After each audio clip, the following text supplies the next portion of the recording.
Sawa. Niko sawa. Kiswahili sio? Kiswahili. Kwa kama. Kiswahili. Hello mabros. Karibu tena. Nataka kusema hatujakosa kwa sababu tunakuja muda mmoja na mwenzangu na tumetoka sehemu moja. Ulisema dawa tunaweza mpaka mwisho wetu.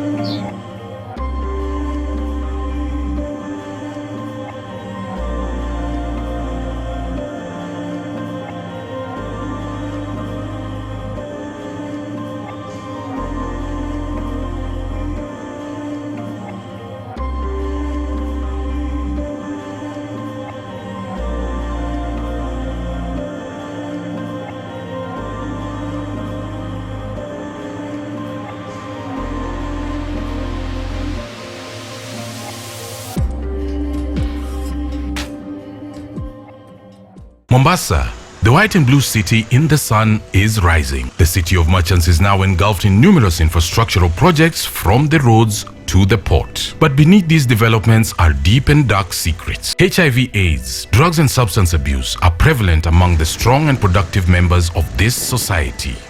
Currently, Kenya's HIV prevalence stands at 4.9%, according to the KenFIA data. But Mombasa County prevalence is at 7.4%, which means it is slightly above the national prevalence.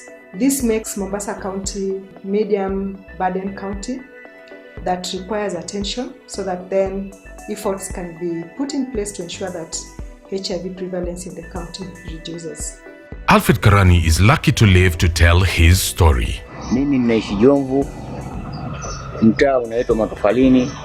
Mimi mwenyewe mzee wa mtaa wa mtaa, na nilijua kwamba naishi na virusi, lakini sikuwa tayari kujikubali.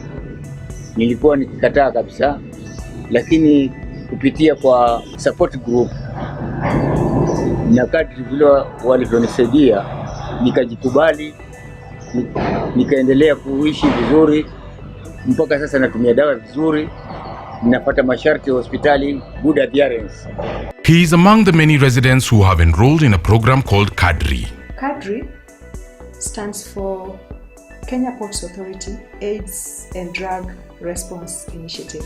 Its aim is to contribute to reduction of new HIV infections and also reduction of AIDS and substance abuse related deaths. The project has 3 strategic objectives. The first strategic objective largely looks at prevention initiatives, basically to build knowledge and skills around prevention. And then the second objective looks at response initiatives, especially for those who are infected. How do they have access to care and treatment? And the third objective looks at social protection. Basically, how do you make life better for the people who are either infected or affected by HIV?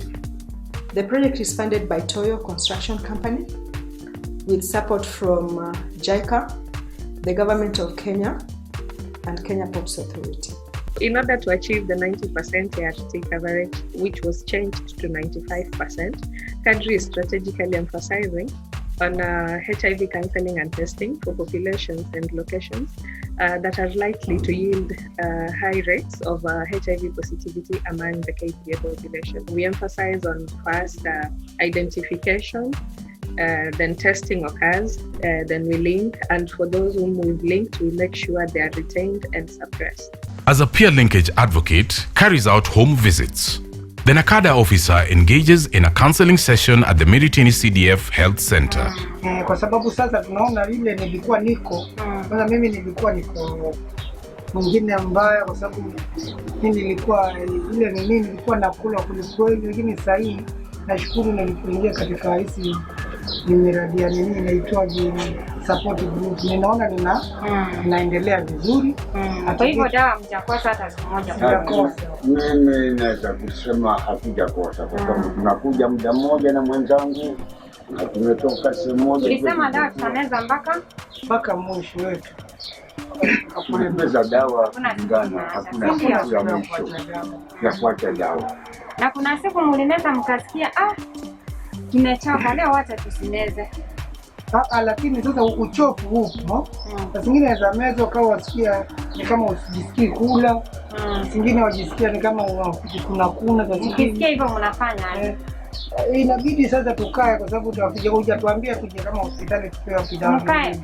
Mkisikia hivyo mnaacha kumeza dawa ama bado mnameza? Tunameza. Such sessions are also taking place in other facilities. This is the last one for the day. The program is clearly making inroads within the community. We have been able to go to the community, reach our youth, women and men who are engaged in drugs, even older people who are using drugs. We have been able to talk to them, counsel them, to beg them to come for testing. Through that, we have tested many. We have identified HIV, new cases among the drug users, and we have been able to allow them into care and also to retain them through forming support groups whereby we meet at least once a month. We talk to them, we educate them on the importance of adhering to treatment and also to stop abusing these other drugs. KADRI has helped us to be able to go and do home visiting for those ones who are not able to reach to our facility. By doing so, we have reached so many, and many are adhering to treatment and their lives have changed. The KADRI Project has helped us in terms of stigma reduction, because when we come together with the patients, they share their stories, and at least it helps in stigma reduction. It also has impacted us on viral suppression.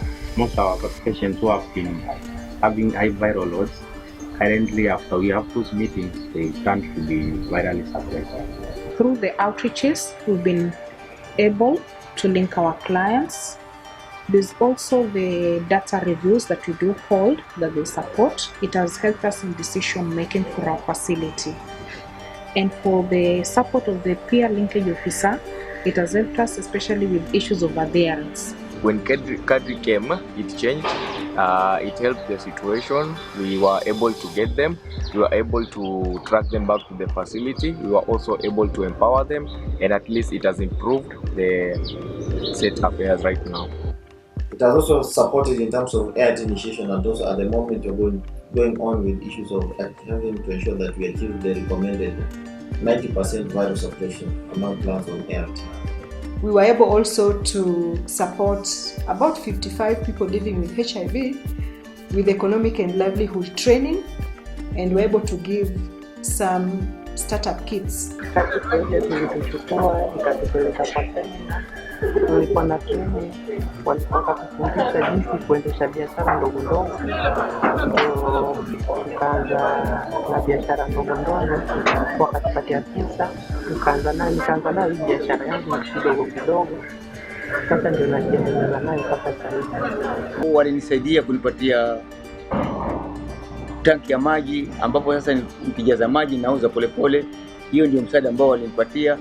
Hiyo pesa yangu kidogo kidogo naweza kulipia watoto sisi na tunakula na tunaendelea na maisha. We have achieved all our performance contracting targets set for that part of the organization, and we are glad that the people are able to go to care when they get affected by either HIV and AIDS or struggling with issues of alcohol and drugs such as abuse at the workplace. But there are challenges. The major challenge that we're facing is just stigma, but it's declining.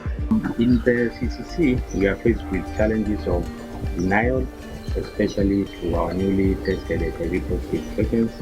Some deny to accept that they are positive, whereby we are involved in extensive counseling for them to accept their status. We are also faced with a challenge of poor adherence to some of our plans, whereby we do close monitoring to ensure that they adhere well and they become virally suppressed. The COVID season generally, which affected a lot of the economic activities and also the work we do, especially the community-based activities. And therefore we had to innovate around the COVID season, and part of the things we did is to just ensure that some activities that were not group-based issues to do like commodity distribution like condoms and IC materials were ongoing, and we innovated other ways of providing education just to be aligned with the government mitigation measures for COVID-19.